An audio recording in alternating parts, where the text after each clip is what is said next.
Everyone, we are here with director, writer, author Dwight Little. He has a new book coming out or that just came out, called Still Rolling Inside the Hollywood Dream Factory. It's available now. Dwight, how are you, man? Good morning, Norm. Very well. Thank Good, you. good. Okay, so can you just tell us about your book, Still Rolling? Well, I was trying to combine genres a little bit with a how-to for young filmmakers with really a story about what the experience is for a film director in Hollywood, largely making the distinction between film and television, that they're two very different jobs. And not a lot of people have had kind of my bird's eye view of, because I spent 15 or 20 years in features, independent and studio films. And then I spent 20 years in network television. And so I think I have an interesting point of view about these two different approaches to the same skill sets that you have, and could be very instructive. Also, it's a fun read just for film fans, I hope. Just people who like a little gossip, a little storytelling, so forth. So it's kind of a hybrid how-to memoir.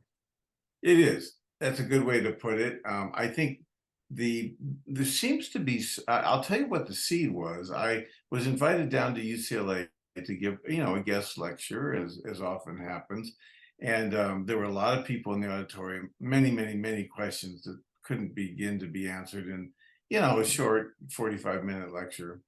I thought, well, maybe I should write some of this down. There's so much interest in film schools, filmmaking, entering the business, and then people in general are just interested in TV and movies. So I felt, let's write it down. Excellent. So why I mean, I suppose that answers my next question, why you felt the need to do this, but put it all down.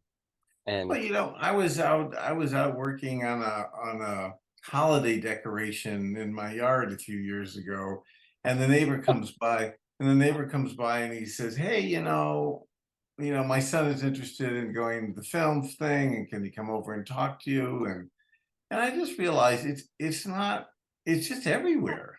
Mhm. I was in Baton Rouge, Louisiana on a movie, and I went into a Starbucks, and every single person in the Starbucks was working on a screenplay. It In was Baton Rouge? in Baton Rouge. Oh my God. Yeah, I'm like, what is going on? So yeah, I feel like there is a curiosity. And I also do get into the weeds a little bit about lighting and blocking and making your day and negotiating with agents and managers and lawyers and marketing and previews and testing and distribution. And I get into the weeds on all that stuff as well. That I mean, but anybody interested in filmmaking or interested in getting into the business is going to eat that up. It's all there. It's Yeah. it's I think it's a really fun time. Yeah. I was breezing through your filmography and I was like, oh my God, what this guy has done, like everything from horror movies to family films to TV and film to indie studio, like what Movies of the week. huh? Movies of the week. Movies of the week. Yeah, That that exactly. that used to be an actual thing, the network movie of the week. I know. Remember? Yes, I do. Oh, I've and made a TV few of them. specials. Oh, Yep, still yep. my favorite TV special. I mean, aside from Great Pumpkin, is the Paul Lynde Halloween special. Okay, yeah. My God, what a beautiful thing. But I digress. What would you consider your home format and genre? I settle into thriller with several words preceding it: action thriller, horror thriller, murder mystery thriller. This is my strike zone, I would say. Mm. I would say as long as there's an element of high stakes, tension, suspense. I mean, in TV, everything from 24 to Prison Break, Nikita, X-Files, it's all a version of the thriller area. Mhm. And in movies, I've done martial arts, action, horror thriller, but Murdered 1600 is a White House thriller, a political thriller. So I'm kind of comfortable there. Although I have to say, I was invited to do a series in Atlanta called Drop Dead Diva, and I had a blast because it was comedy. No one had ever asked me to do comedy, and I loved it. So, so your home genre is whatever slash thriller. Action thriller, let's say. Okay, but format. Do you prefer working in film or TV, movie of the week? I would rather work in film if I had the choice, Mhm. because I think it's commonly known that the director really is king in film. And often, the writers aren't even on the set. I mean, and historically, when you think of certain feature films, you think of the director, you think of Nolan, you think of Scorsese, or you think of William Friedkin, who just passed. When you think of television, you often think of the writer. You think of Ryan Murphy or Shonda Rhimes, or people in that, David Kelly, Mhm. John Wells, people in that caliber, who really are to be fair, they really are the authors of Mhm. television. Whereas in film, the director still is the singular vision, the singular point of view. And I feel like that's why film is more satisfying for the director, because this is your thing. Mhm. Okay. So I won't ask any for you to name names, Why but don't I? but can you tease one like unbelievable story that's in your book? Just broadly about anything. Well, one that you're like, I cannot believe that happened. I was shooting one night in an alley at 4 in the morning, downtown LA, waiting for some lights to go up. Everybody's exhausted. And at the end of the alley, there's a big mound of trash because we were right near the exit area of a bunch of restaurants who were closed. And there were rats crawling all over this garbage, making noises, freaking out the crew. And out of his little trailer, not little, but out of his trailer, with a couple of his guys with him, comes our star, Steven Seagal, who steps into the alley and proceeds to take out what I still hope to this day was a pellet gun. And he takes aim at these rats from a significant distance and starts unloading on these rats. And he hits them, every single one of them. He never misses. I've never seen anything like it. So he just came out. Now, can you imagine? Can you imagine today? And by the way, we had some police around because it was a movie and we were downtown. But no one today would dare pull off something like that. He literally just cleaned the place of rats, turned around, went back into his camper. I'm telling you, it was hysterical. And he's a good shot. I'll give him that. Well, I mean, obviously.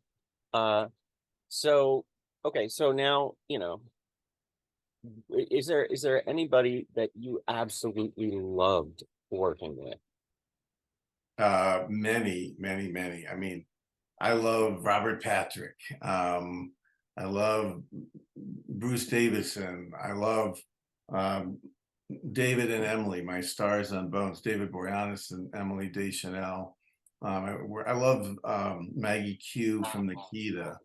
There's a lot of these actors. I got along great with Dylan McDermott on the Practice. So a lot of the stars of the shows that I was successful in, usually when you have a good run on a show, it's because you do have a good experience with the stars. I had some brush ups with some, but I had some that were really, I mean, David Boreanaz became kind of a personal friend. And it's just been, I don't know, it's been a good run with actors in general. I mean, sometimes there's difficulty, but Yeah, yeah.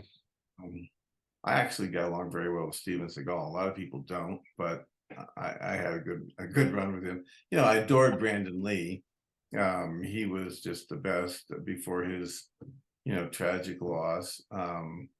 Robert England is my favorite person ever. Uh, So I have a lot. And by the way, I do want to just mention I have a new movie out called Natty Knox with right. Danielle Harris, Robert Englund, and Bill Moseley, and it's a really fun Halloween movie. So I Well, hope. tell me about that one real quick. Well, that was came together very quickly. We had a little money from an investor, and we needed to do something quickly. And I called some old friends like Robert and Danielle from Halloween 4. Hmm. And Bill, I didn't know, but I got to know him really well. And we put together this kind of little Halloween movie. Got a young cast to work with the older actors. Shot it very quickly out here in the Valley. We had some COVID problems, I will say that. Just we still were dealing with the testing and the masks, which was difficult. Yeah. But we got it made quickly, and it's on Tubi now. It's also on Amazon or any of those, and it's just fun. It's really, none of us took it too seriously, but we had a lot of fun. Yeah, Bill's a great guy. Also, Danielle is just a total sweetheart. I got And to a really good actor too. she's great. So Natty Knox, and that's available now. You can see it on Amazon, you can see it on Tubi. You can see Tubi for free. You can go on Amazon, or it's in hard copy. You can get a DVD or a Blu-ray if you prefer. It's out there, and I really encourage people to check it out. Awesome. So what words of advice would you give to any of the other filmmakers trying to make their way right now out there? Well, it goes back to the very first question you had for me, which is I do think you have to define yourself a little bit. I had one interesting problem in my career in that after I finished Rapid Fire, which was a martial arts action movie, because of everything that's going on with Brandon, I wanted to shift gears. Um, and I took on a studio family movie, Free Willy 2, Mhm. which is, a very different turn. And because I did this big studio family movie, people did actually get confused for a minute. Like, who is he? Like, is he this Marked for Death guy, or is he this family film guy? Mhm. It was a little confusing. So you have to know who you are and kind of play to your niche. I do think if you have huge success, you can branch out and try other things. But I do think you will, and I say to people, whatever your first film is, your first short, your first movie you put together with your friends, whatever your first project is, if that's successful, that will be you for a while. Like if you make a raunchy comedy that does really well, people will come to you for that.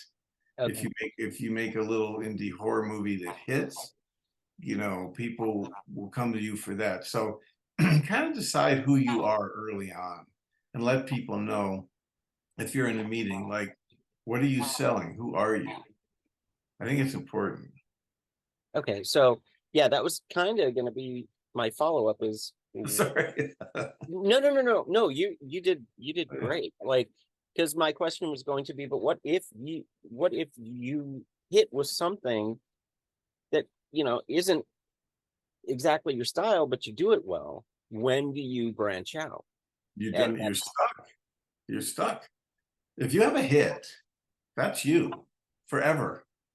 I mean, you see this now. I mean, you know, John Carpenter has made, I mean, arguably 5 terrific movies, from The Fog to The Thing. And, oh, I can't name them all, but, but, Halloween. well, but I was going to say, he's still at age 75, Yeah. he's the Halloween guy. Yeah. No matter what he's done, he owns that, right? Right.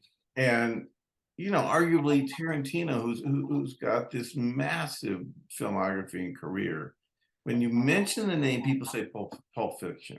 Uh-huh. That's just kind of where they go because it was the quintessential Tarantino movie and it was a hit. So if you have a hit, be grateful and go in that direction. Don't fight it. Go down that whatever road that is. I mean, you can reverse course if you have maybe 3 hits. Like Ridley Scott is able to jump around just because his filmography is so massive. He can say, "Oh, that's The Martian," or "That's Blade Runner," or "That's more like, Duel," or it's just he's done so much. Mhm. But if you're young and you make a little indie drama, indie character drama, that's kind of who you are for a minute. Mhm. I mean, I guess that stands. That's true. I mean, like Wes Craven even tried to do a heartfelt drama, but he was still the horror guy. You know. He did try, but that's who he was. I mean, he Yeah. was the screen nightmare guy, and that Yeah. he tried to move into some other things, but it's really you kind of get stuck. Mm. But Interesting. don't forget, if you're stuck in success, you've already hit the jackpot. Yeah, that's not exactly a bad place to be stuck. Now these are what they call, rich problems, what problems you want problems you want to have. I get a lot about Halloween 4 to this day, and as you mentioned, I've done quite a bit of different work. Yeah. But even today, people will say Dwight Little, oh, Halloween 4. Yeah, I don't they, know I mean, why. well, that's how this interview was pitched to me. Oh, because I cover horror, and it was like, oh, Oh, Halloween 4, and then I look at your filmography, and I'm like, that is just a fraction of what he's done. I do take not only credit for, but great pride in my Phantom of the Opera with Robert England, Mhm. which when we came out in '89 or whenever it I was, remember seeing it in the theater. yeah, we were pounded. I mean, by everybody. The critics came after us. The audience, the box office was bad. We just got massacred because the Lloyd Webber people hated the gore, Hmm. and the gore people didn't love the opera music part of it, and we just Hmm. missed everybody. And Hmm. then it was re-released on Blu-ray maybe 20 years later, and the response to this movie is unbelievable. 20 years later, people love it, and Hmm. so it's an interesting kind of example. Like let it sit, let it percolate a minute, and people will come back if it's good. I think it's a great film, and it's not what anybody expected.